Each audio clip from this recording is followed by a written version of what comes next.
느헤미야 5장 1절에서 19절까지의 말씀.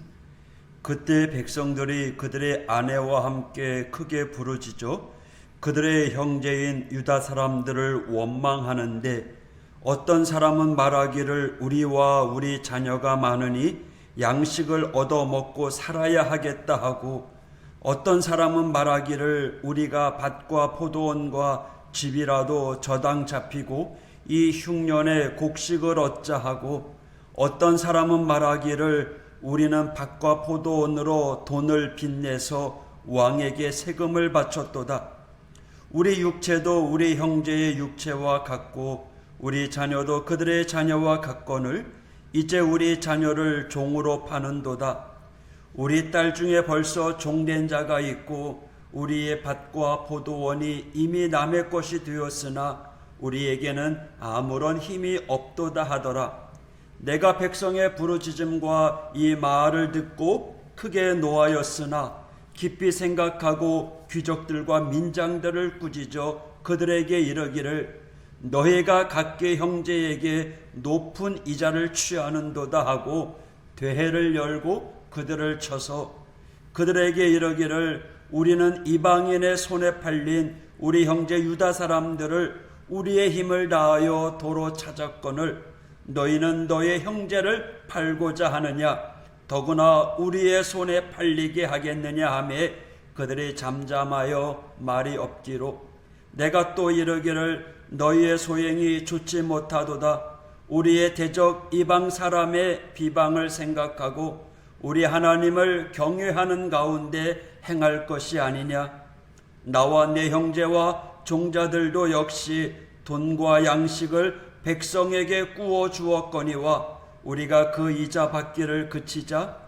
그런즉 너희는 그들에게 오늘이라도 그들의 밭과 포도원과 감람원과 집이며 너희가 꾸어준 돈이나 양식이나 새 포도주나 기름의 100분의 1을 돌려보내라 하였더니, 그들이 말하기를 우리가 당신의 말씀대로 행하여 돌려보내고 그들에게서 아무것도 요구하지 아니하리이다 하기로, 내가 제사장들을 불러 그들에게 그 말대로 행하겠다고 맹세하게 하고, 내가 옷자락을 털며 이르기를 이 말대로 행하지 아니하는 자는 모두 하나님이 또한 이와 같이 그 집과 산업에서 털어버리실지니 그는 곧 이렇게 털려서 빈손이 될지로다 하며 회중이 다 아멘하고 여호와를 찬송하고 백성들이 그 말한 대로 행하였느니라. 또한 유다 땅 총독으로 세움을 받은 때 곧 아닥사스다 왕 제20년부터 제32년까지 12년 동안은 나와 내 형제들이 총독의 녹을 먹지 아니하였느니라. 나보다 먼저 있었던 총독들은 백성에게서 양식과 포도주와 또 은 40세겔을 그들에게서 빼앗았고, 또한 그들의 종자들도 백성을 압제하였으나 나는 하나님을 경외함으로 이같이 행하지 아니하고 도리어 이 성벽 공사에 힘을 다하며 땅을 사지 아니하였고 내 모든 종자들도 모여서 일을 하였으며, 또 내 상에는 유다 사람들과 민장들 150명이 있고 그 외에도 우리 주위에 있는 이방 족속들 중에서 우리에게 나아온 자들이 있었는데, 매일 나를 위하여 소 1마리와 살찐 양 6마리를 준비하며 닭도 많이 준비하고 열흘에 한 번씩은 각종 포도주를 갖추었나니, 비록 이같이 하였을지라도 내가 총독의 녹을 요구하지 아니하였으면 이 백성의 부역이 중함이었더라. 내 하나님이여, 내가 이 백성을 위하여 행한 모든 일을 기억하사 내게 은혜를 베푸시옵소서. 아멘. 대적들의 음모와 모략 속에서도 한 손에 병기를 들고 보초까지 서면서 성벽 재건에 힘쓰는 가운데 느헤미야에게 예상치 못한 일이 생겼습니다.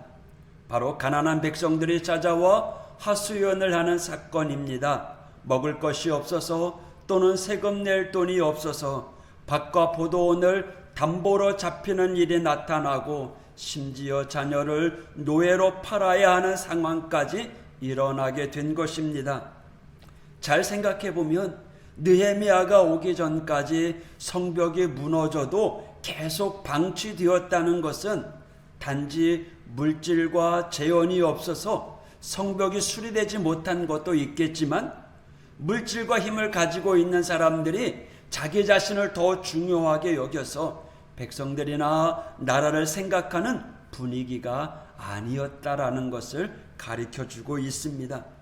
성벽이 무너진 채로 계속되었다라는 것은 결국 지도자와 귀족들은요, 자기 배만 불리기에 바빴고 백성들의 삶은 점점 비참한 상황으로 빠져버렸다라는 의미입니다. 그래서 느헤미야가 성벽을 재건했다라는 것은 단지 성벽이라는 건축물을 수리한 것뿐만 아니라 무너져가는 이스라엘을 다시 소생시키는 그러한 과정이었다라고 말할 수 있습니다. 귀족들, 지도자들을 권면하면서 독려하면서 백성과 나라를 위해 살아가도록 했다라는 거죠. 성벽 재건 뒤에 가리워져 무너져가는 이스라엘의 진짜 모습, 그 모습이 드러나는 장면이 오늘 본문 5장입니다. 이렇게 타락한 지도자, 귀족들로 인해서 고통받는 백성들의 사정이 이렇게 한꺼풀 한꺼풀 드러나자 느헤미야는 가만히 있지 않았습니다. 그리고 그렇다고 해서 감정대로 경솔하게 움직이지 않았어요. 7절에 깊이 생각하고 귀족들과 민장들을 꾸짖어 그들에게 이르렀다라고 성경은 말합니다. 일단 느헤미야는요, 가난한 백성들에게 이자 받는 것부터 중지하라고 이야기합니다. 그리고 담보로 받았던 밭과 포도원과 감람원과 집을 돌려주자라고 외칩니다. 그래서 백성들로 하여금 다시 일을 할 수 있도록 빚을 갚도록 하자는 것이죠.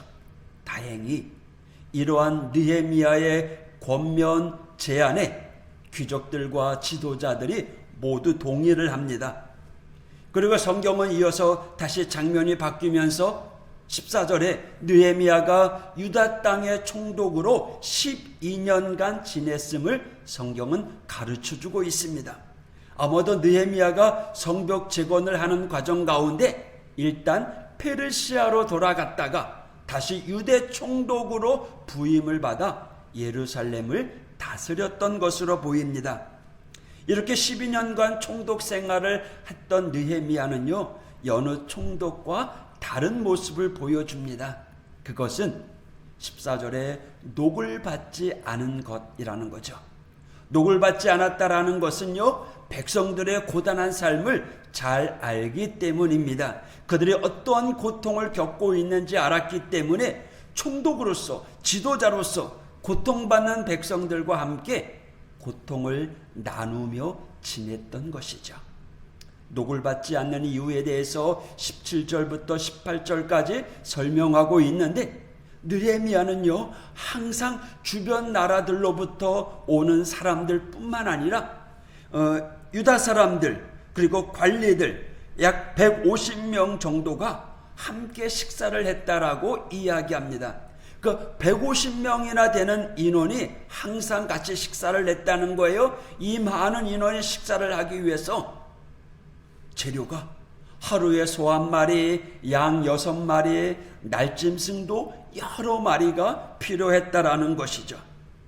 이러한 비용이 어디서 나와요? 결국 백성들의 세금으로 운영되었기에 자신의 녹을 요구하지 않았다라는 거예요. 단지 모범적인 지도자의 모습을 보여주는 게 아니에요. 느헤미야가 얼마나 고통받는 백성을 생각했는지 아주 자세하게 보여주는 장면이라고 말할 수 있습니다. 오늘 성경은요, 왜 느헤미야가 이런 모습을 보여주는 걸까요? 물론 느헤미야가 훌륭해서이겠죠. 하지만 성경은 우리들에게 무엇을 가르쳐 주는가 하면, 신앙이란 하나님을 신실하게 섬기고 믿는 것인데, 신앙이 우리 마음속에서 뿐만 아니라 현장에서, 현실에서 어떻게 나타나야 될지를 그대로 보여주고 있다라는 거예요. 느헤미야 시대에 열심히 제사 지내고 율법을 지키는 사람들 있었을 거예요. 하지만 진짜 신앙은, 하나님이 기뻐하는 믿음의 사람은 자기 혼자만이 아니라 가난한 사람들을 생각하고 어려운 사람들을 돌보고 그들과 고통을 분담하며 어려움을 함께 이겨나가는 것, 이것이 참다운 신앙의 모습이라는 거죠. 여러분, 우리에게는 누구의 고통이 보입니까? 나 자신이 처한 고통도 있을 거예요. 그러나 나도 돌아보지만 우리 주변에 고통받는 이들, 어려운 가운데 있는 이들, 그들을 돌아보면서 함께 기도하고 또 함께 선을 행하는 우리 믿음의 성도가 되어야 됩니다. 신앙은 나 혼자만이 아니라 타인에 대해 관심을 갖는 거예요. 특별히 타인의 고통에 대해서 때로는 잘 몰랐고 받아들일 수 없다면 그것을 배우고 알아야 할 일이라는 거죠. 그렇다면 알고 우리가 있고 배웠다고 한다면 우리 자신이 왜 타인에게 대하여 그렇게 관심이 없는지, 왜 그렇게 냉정함이 우리에게 있는지 살펴보아야 할 것입니다. 성경은 단지 우리에게 너는 왜 그러지 않느냐라고 말하지 않습니다. 왜 말씀대로 행하지 않느냐라고 정죄하지 않습니다. 다만 우리에게 계속해서 보여주는 거예요. 지금 우리의 마음 상태가 어떠한지 보여주고 또 깨닫게 해줍니다. 하나님께 더 가까이 나가도록, 하나님과 더 깊은 교제를 하도록 우리를 은혜의 자리로 이끌어 갑니다.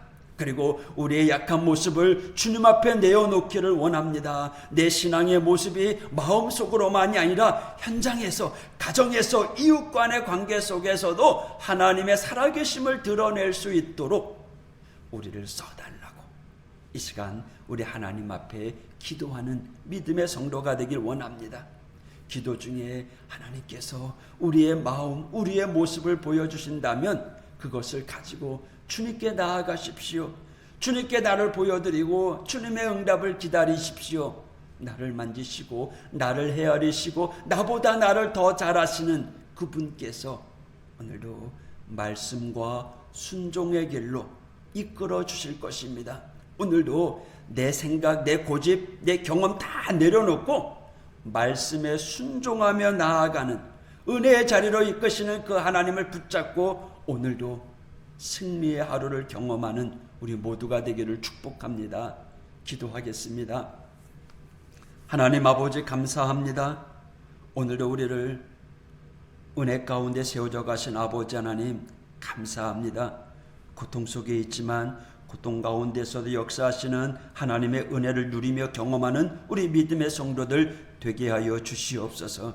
오늘도 나 혼자만이 아니라 나와 함께하는 내가 알고 있는 이들을 위해서 중보 기도합니다. 하나님, 하우재단에 속한 모든 성도들을 주님의 능력의 장중에 붙잡아 주시고 오늘도 은혜 안에 세워져 가는 믿음의 성도들, 오늘도 어디서 무엇을 하든지 하나님의 영광 드러내게 도와주시고 하나님의 사람으로 부족함 없도록 인도하여 주시옵소서.